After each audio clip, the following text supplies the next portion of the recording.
আসসালামু আলাইকুম প্রিয় চাকরি প্রত্যাশী ভাই এবং বোনেরা, এই মুহূর্তে যে যেখান থেকে আমাকে দেখতে পাচ্ছেন সবাইকে আন্তরিক অভিনন্দন এবং শুভেচ্ছা জানিয়ে শুরু করছি আজকের ভিডিও। বরাবরের মতো রিকোয়েস্ট থাকবে, যে যেখান থেকে এই মুহূর্তে আমাকে দেখতে পাচ্ছেন প্লিজ এই ভিডিওতে একটা লাইক করে দিবেন এবং অবশ্যই চ্যানেলে প্রথমবার হয়ে থাকলে চ্যানেলটি সাবস্ক্রাইব করে পাশে থাকার জন্য বিনীত অনুরোধ জানাচ্ছি।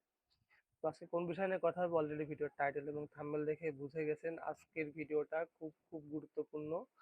আজকে আমি যেই সমস্ত বিষয় নিয়ে আলোচনা করব সেই সমস্ত বিষয় আসলে আপনারা আমার কাছে প্রশ্ন করেছেন। তো আজকের ভিডিওটা আমি মনে করি যদি আপনি শেষ পর্যন্ত দেখেন তাহলে জানা অজানা আরো অনেক কিছু জানতে পারবেন নতুন করে। এক ভাই আমাকে কমেন্ট করেছেন যে চারিত্রিক সনদপত্র যেটা আছে, অর্থাৎ বাংলাদেশ সেনাবাহিনীর অসামরিকে হোক বা যেখানেই হোক আপনি সরকারি চাকরিতে অ্যাপ্লিকেশন করতে গেলে কিন্তু একটা চারিত্রিক সনদপত্র লাগে। তো এই চারিত্রিক সনদপত্র আপনারা আসলে কোথা থেকে সত্যায়িত করাবেন? অনেকেই ভাবেন যে ইউনিয়ন পরিষদে গিয়ে যে যদি ইউনিয়ন পরিষদ চেয়ারম্যান যারা আছে বা দায়িত্বরত যে ব্যক্তি আছে তার কাছ থেকে হয়তো বা সত্যায়িত করালেই হয়ে যাবে। বিষয়টা কিন্তু এরকম না। চারিত্রিক সনদপত্র সবসময় আপনারা চেষ্টা করবেন বিসিএস ক্যাডার দিয়ে সত্যায়িত করানো বা ফার্স্ট গেজেট অফিসার অথবা এমবিবিএস ডাক্তার দিয়ে কিন্তু এটা সত্যায়িত করাতে পারেন। বিসিএস ক্যাডার, এমবিবিএস ডাক্তার অথবা ফার্স্ট গেজেট অফিসার ছাড়া কিন্তু কোনোভাবেই সত্যায়িত গ্রহণযোগ্য হয় না। তো এই চারিত্রিক সনদপত্র যারা বিসিএস ক্যাডার দ্বারা সত্যায়িত না করিয়ে চেয়ারম্যানের দিয়ে সত্যায়িত করান সেই সমস্ত চারিত্রিক সনদপত্রের কোনো ভ্যালু নেই। আর এই চারিত্রিক সনদপত্র যদি আপনি আপনার অ্যাপ্লিকেশনের সাথে জমা দেন তাহলে সেটা গ্রহণযোগ্য হবে না। অ্যাপ্লিকেশনের কথাই যেহেতু বললাম, অনেকেই আমার কাছে প্রশ্ন করতেছেন যে ভাই ব্যাংক ড্রাফট আসলে কোন ব্যাংক থেকে করতে হবে? ব্যাংক ড্রাফটটা সম্পূর্ণ আপনারা সোনালী ব্যাংকের যে শাখাগুলো আছে সেইখান থেকে ব্যাংক ড্রাফট অথবা পে অর্ডার করে নেবেন। সরকারি চাকরির জন্য সরকারি ব্যাংক থেকে যদি আপনি পে অর্ডার করেন তাহলে ওটা 100% সেফ থাকে। তো আপনার আশেপাশে অথবা যদি একটু দূর থেকেও হয়, বাড়ির আশেপাশে বা সামান্য একটু দূরেও যদি হয়, চেষ্টা করবেন সোনালী ব্যাংক থেকে আসলে ব্যাংক ড্রাফট অথবা এই পে অর্ডারটা করার জন্য। আর আরেকটা কথা আমি আপনাদের সবসময় বলি যে চাকরি বর্তমানে আসলে সোনার হরিণের থেকেও খুব খুব কঠিন একটা বিষয়। তো আপনি যতই আপনার সুন্দর চেহারা থাকুক বা যোগ্যতা মনে করতেছেন যে অন্যদের তুলনায় আপনারা বেশি আছে, তারপরও দেখবেন যে মাঠে যে আপনি পরীক্ষার হলে যে সবকিছু গুলাই ফেলছেন। কারণ আপনার মতো হাজারো ট্যালেন্টেড মানুষ কিন্তু পরীক্ষা দিতে যাবে এবং আপনি যদি লিখিত পরীক্ষায় উত্তীর্ণ না হতে পারেন তাহলে সেই ক্ষেত্রে কোনোভাবেই চাকরির দ্বিতীয় যে ধাপ আছে সেইখানে যাবেন না।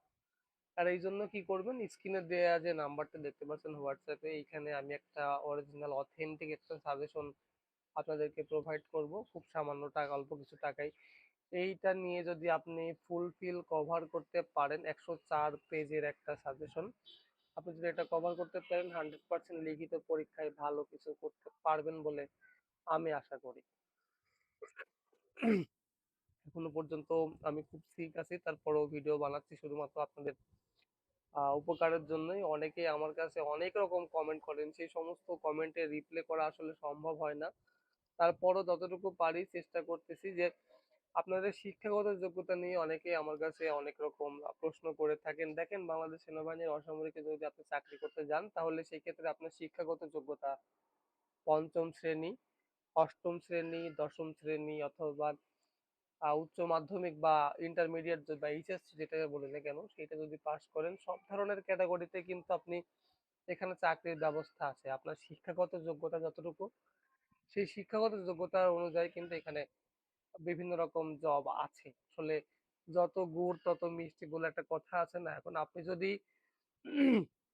পঞ্চম শ্রেণী পাস করে যদি ভালো এসির মধ্যে চেয়ারে বসে থাকা চাকরি চান, এটা যেরকম অসম্ভব, ঠিক ওই একই রকম বিভিন্ন রকম ট্রেড আছে, সেইখানে আপনার নিজের শিক্ষাগত যোগ্যতা অনুযায়ী আপনি অ্যাপ্লিকেশন করতে পারেন। আর অনেকেই হয়তো ভাবেন যে আমি মাস্টার্স কমপ্লিট করে ফেলেছি, এখন আমি চতুর্থ শ্রেণীর একটা চাকরি করব, এটা কিভাবে সম্ভব? দেখেন, আমি আপনাকে কখনোই সাজেস্ট করব না, যদি আপনার ভিতরে মেধা থাকে তাহলে বাংলাদেশ সেনাবাহিনীর সিভিলেতে আসার আপনার দরকার নেই। আপনি আরেকটু ভালো কিছু হয়তোবা আপনার জন্য অপেক্ষা করছে। বিভিন্ন রকম অভিদপ্তরে আপনি চেষ্টা করে দেখতে পারেন। আ আগামী গতকাল রাতে আমার মামা শ্বশুর আরকি, উনার চাকরি হয়েছে আলহামদুলিল্লাহ। উনার চাকরি হয়েছে বাংলাদেশ কর বিভাগে। অর্থাৎ ইনকাম ট্যাক্স এর উনার চাকরি হয়েছে। উনি খুব বেশ কষ্ট করেছিলেন, চেষ্টা করেছেন। তো মেধা যদি থাকে তাহলে চেষ্টা করে দেখতে পারেন। তাছাড়া যদি আর আপনার যদি বয়স থাকে আর যদি মনে হয় যে না চাকরি খুব প্রয়োজন তাহলে সেক্ষেত্রে বাংলাদেশ সেনাবাহিনীর আসামরিকে আসতে পারেন।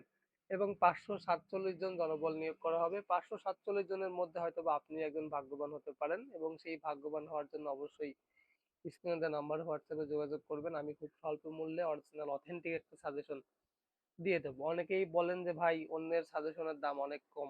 আপনি এত টাকায় কেন বিক্রি করেন? দেখেন, অন্যরা আর আমার মধ্যে অনেক পার্থক্য। আমি এই সংস্থার মধ্যেই চাকরি করি। আমার এই সংস্থার মধ্যে যতটুকু জ্ঞান আছে, অন্য কোনো ইউটিউবার কিন্তু আমার মতো আর্মিতে জব করে না। হ্যাঁ? তো আমি যতটুকু বুঝি এই ব্যাপারে বা আমার যতটুকু জ্ঞান আছে ঠিক ততটুকু দিয়েই কিন্তু আমি আমার এই সাজেশনটা তৈরি করছি। আর অন্যরা যারা আছে জাস্ট ওই একটা বই আছে, এই বই থেকে কিছু পেজ ফরওয়ার্ড করে মেরে দিছে। তো তাদের দাম আর আমার দাম আসলে একরকম হবে না। আরো অনেক কথা আসলে বলার আছে। আমি লাইভে আসবো। আপনাদের যদি সময় হয়। আজকে সন্ধ্যা ৭টার পরে আমি লাইভে আসবো। আপনারা ওইখানে যুক্ত হতে পারেন এবং আ যারা চাকরির জন্য বিভিন্ন রকম পরামর্শ চাচ্ছেন, আমি তাদেরকে পরামর্শ দিতে রাজি। তবে পরামর্শ দেওয়ার জন্য কিন্তু আমি আলাদা ফিস নিয়ে থাকি। আপনাকে আমি ০.৫ ঘন্টা সময় দেব এবং এই ০.৫ ঘন্টা সময়ের মধ্যে আমি নির্ধারিত একটা চার্জ নিয়ে থাকি। স্ক্রিনে দেয়া যে নাম্বারটা দেখতে পাচ্ছেন এইখানে যোগাযোগ করবেন।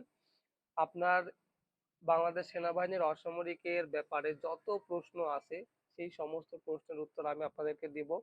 আমি এর জন্য একটা চার্জ নিয়ে থাকি। আপনি ০.৫ ঘন্টার জন্য আমার সঙ্গে টেলিফোনে কথা বলতে পারবেন, মোবাইল ফোনে কথা বলতে পারবেন। এর জন্য কিন্তু আপনাকে আলাদা করে পেমেন্ট করতে হবে।